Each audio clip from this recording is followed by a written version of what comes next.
여러분 요즘 더불어민주당 그 내부 사정이 심상치가 않습니다. 자중질환을 글쎄요. 자중질환이란 말도 좀 부족합니다. 지금 많은 언론들이 사실상 전쟁터라고 하고 있습니다. 전쟁터. 이쪽 산등성이와 저쪽 산정성에서 양쪽에서 막 실탄을 쏴야 되는데 누가 적이고 누가 아군인지 어떨 때는 명확했다가 어떨 때는 불분명한 상태에서 총질이 되고 있는 겁니다. 오늘 아침 어떤 신문은 그랬더군요. 총성 없는 전쟁이 벌어지고 있다. 지금 그러니까 개딸들이라고 불리는 제명인의 마을 회원들, 강성 지지자들, 오로지 이재명만 보는 사람들, 그 사람들이 지금 국민응답센터라고 하는 그 더불어민주당이 운영하고 있는 신문구 역할하는 그런 사이트가 있죠. 거기에 계속 누구 출당시켜라, 누구 제명시켜라, 이제 이런 글을 청원의 글을 올리고 그게 5만 명, 7만 명 동의한다 이렇게 찬성을 하면, 그렇게 하면 민주당 지도부가 답변을 하도록 되어 있습니다. 공식적으로. 옛날에 청와대에서 했던 청와대 국민 게시판 청원 비슷한 거죠. 그쪽에서는 이제 20만이 넘으면 대답을 했지만 여기에는 이제 5만이 넘으면 대답을 하게 돼 있는데, 이낙연 영구 제명시켜라. 아니 이게 누구 집인데 집주인 보고 영구 제명시키라고 하는 겁니다. 이재명이네가 와서 처음에는 새빵살로 왔던 사람이 주인 안방에서 내몰려고 하고 있는 거죠.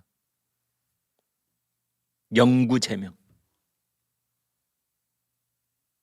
그 다음에 박지원 공동 비대위원장 했던 박지원이 자꾸 미운 소리 하니까 박지원 출당, 당에서 내쫓아라.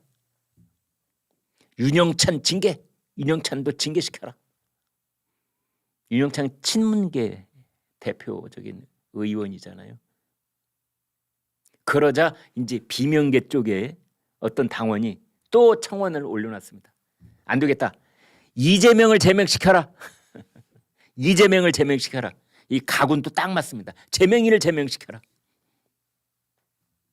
여기는 지금 그 올소 동원에 동의한다는 게 한 4천 건이 채 안 되는 그런 모양이긴 합니다만, 아무튼 양쪽에서 총질이 지금 가관입니다.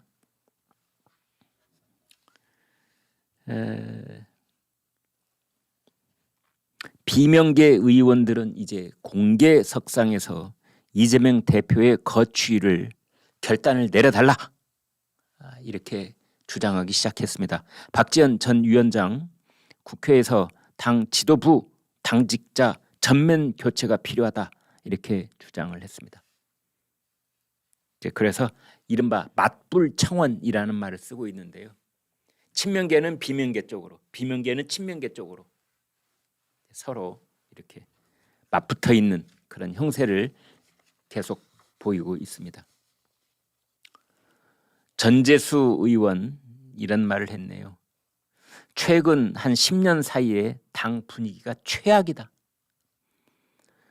이재명 대표에게 조금 더 강력한 메시지 그리고 횟수도 조금 더 했어야 할 필요가 있다. 그러니까 이재명 대표가 조금 더 강력하게 개딸들을 말려야 된다. 한 비명계 의원실 관계자는 이런 말도 했습니다. 체포 동의안 표결이 끝난 직후부터 지금껏 온갖 욕설과 협박 문자, 전화가 폭탄처럼 쏟아지는 게 이제는 일상이 됐다. 이거에 원죄를 지은 사람이 있죠. 문재인 전 대통령입니다. 이런 걸 양념이라고 했지 않습니까? 민주주의의 양념이래요. 근데 이것은 지금 전쟁터가 돼버렸습니다. 문재인에게 양념이었다는 것들이 지금 이재명 대표 시절에 전쟁터로 변화했습니다. 출당 청원 당사자인 박지원 전 위원장, 민주당 청년들과 함께 국회에 등장을 했습니다. 지금 이재명 대표에게 필요한 것은 사직생, 죽는 것이 곧 사는 것이다. 결단을 내려달라. 이제 이런 겁니다. 당 대표직을 사퇴를 하고 영장 실질 심사를 받고 이제 이렇게 하라는 거지요. 근데 그걸 이재명은 못 하겠다는 겁니다. 그런데 박지원 전 위원장은 지금 현역 국회의원이 아니잖아요. 현역 국회의원이 아니면 국회에서 기자회견을 할 수가 없습니다. 그래서 원외에 있는 사람들이 국회에서 기자회견을 하려면 현역 의원이 그 장소를 대신 빌려줘야 됩니다. 그런데 더불어민주당에서는 아무도 박지원을 대신해서 기자회견장을 빌려주려고 하지를 않아요. 그래서 나선 사람이 이원욱 의원입니다. 평소 박지원 전 위원장과 친분이 있던 비명계 이원욱 의원이 회견장 예약을 도와주었다. 이원욱 의원은 민주당을 사랑하는 청년들이 하고 싶은 말이 있다고 해서 저한테 회견장을 빌려달라는 문의가 와서 마련한 자리다. 이렇게 말을 했습니다.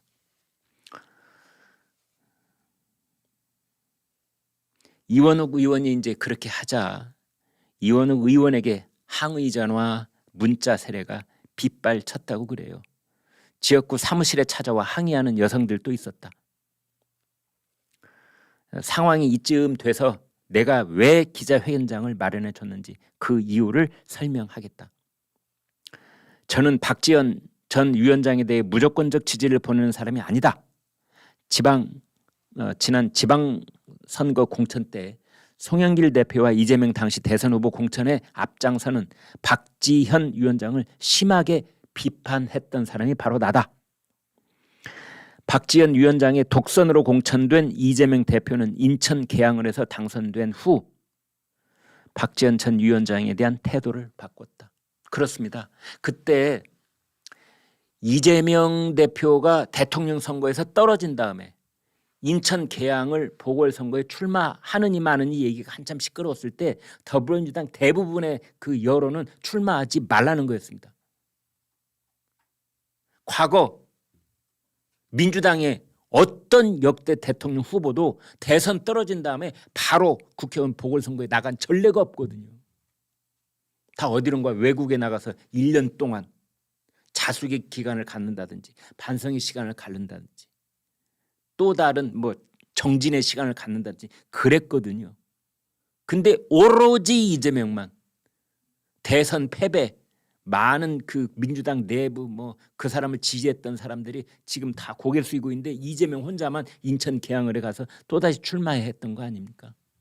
그때 더불어민주당 대부분이 출마를 말리는데 그때 공천을 주자고 했던 사람이 박지원이었습니다. 그런데 이재명이 인천 계양을에 보궐선거에서 국회의원에 당선된 다음에 바로 박지원을 모른 척 해버리는 겁니다. 이제 그걸 얘기하는 겁니다. 이원욱 의원이. 얼굴을 드러내는 것조차 두려웠던 청년을 대통령 선거의 장으로 불러내 사용하고 본인 공천에 이용한 후 이제는 필요가 없다고 판단한 것이다. 토사구팽이라는 단어가 떠올랐다. 이재명 대표가 박지원 전 위원장을 실컷 이용하고 버렸다. 그렇게 이야기를 했습니다. 박지원 전 위원장 27살인데 제 자식과 비슷한 나이입니다. 만약 제 딸이 인턴 비서관이 되어서 누군가의 요청을 받아 적당히 쓰인 다음에 비참하게 거리로 내몰린 상황이 되었을 때 정치적 의견을 밝히기 위해 기자회견장 잡는 일조차 민주당 169명 의원 모두가 거절하는 상황을 생각하면 참으로 끔찍합니다. 이원욱 의원이 그런 말을 했습니다.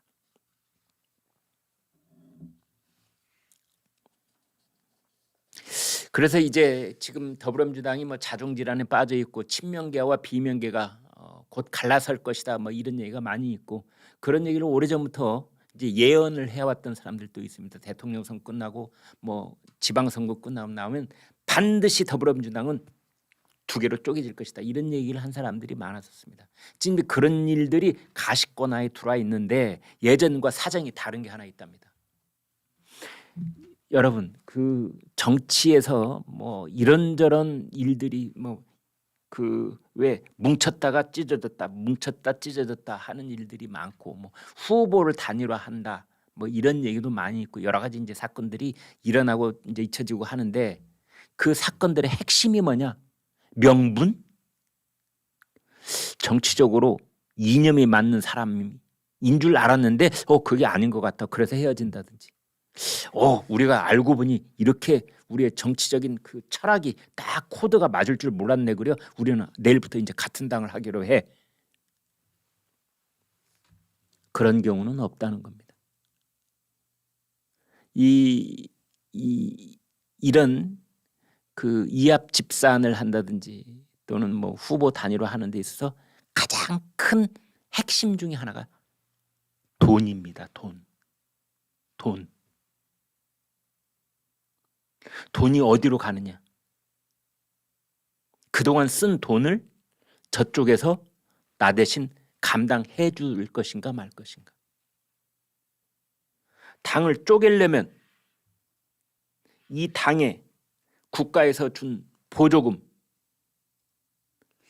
또 국가에서 주는 운영자금 또는 이 당이 가지고 있는 부동산 이런 것들을 어떻게 쪼개느냐가 가장 큰 걸림돌이 될 때가 많습니다. 또 그 당을 위해서 일하고 있는 사람들, 봉급받는 사람들, 그 사람들을 어떻게 분할을 하고 그 사람들에게 어떤 일자리를 계속 줄 것인가 이런 문제들입니다. 그중에서 더더욱 중요한 것은 돈입니다. 돈. 그래서 더불어민주당이 쪼개지기가 쉽지 않을 것이다.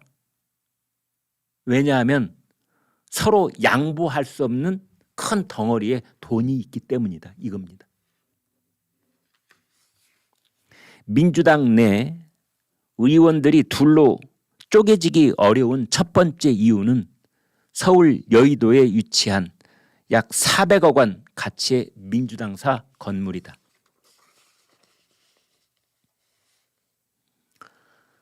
이 건물을 원래 안규백 민주당 의원이 사무총장이었을 때 190억을 주고 산 건물입니다. 이 건물이 2016년 그러니까 7년 전쯤에 190억을 주고 샀는데 지금 그 건물이 빌딩이 10층짜리 건물인데요. 지금 곱절 이상 올랐습니다.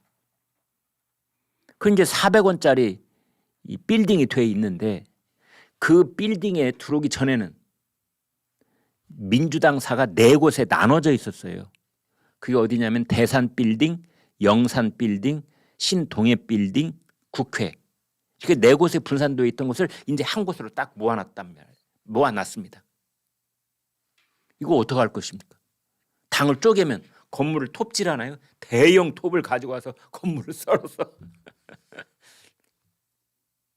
그거 나누기가 힘들어서 민주당 쪼개지는데 최대 걸림돌이 될 것이다. 이렇게 설명을 합니다. 안규백 의원의 설명입니다. 자산이 있으면 당이 쉽게 쪼개지지 않는다. 그래서 당시 당사를 매입한 데에는 과거 민주당의 분열과 분당의 역사를 끝내자는 계산도 담겨 있었다. 민주당이 2016년 여의도 당사를 매입한 것은 신의 한 수였다. 지금은 당이 하나 되는 것이 중요하다. 이렇게 있고요. 그 다음에 또 하나는 경상보조금입니다.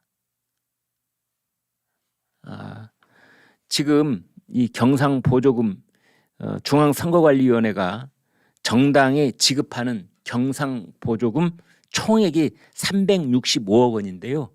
그중에 47.8% 약 절반가량을 더불어민주당이 가져갑니다. 의원 수가 많으니까. 대개 의원 수에 좀 계산법이 복잡하긴 합니다.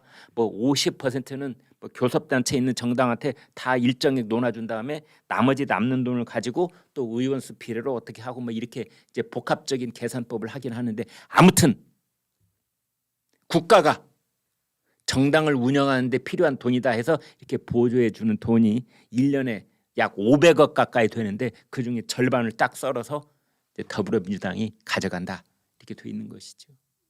자, 분당을 하려고 하면 막상 이것이 걸림돌이다 이겁니다. 그래서 400억짜리 당사 또 경상보조금 이런 것들이 끈적한 악교불처럼 이 찢어지는 걸 막고 있다. 이제 이런 겁니다. 지난번에도 말씀드렸다시피 그런데 더 큰 문제는 그렇습니다. 이재명이 지금 공직선거법 허위사실 공표 혐의 위반 혐의로 재판받고 있잖아요. 그 재판에서 벌금 100만 원 이상을 선고받으면 그러면 당선 무효형에 해당되거든요.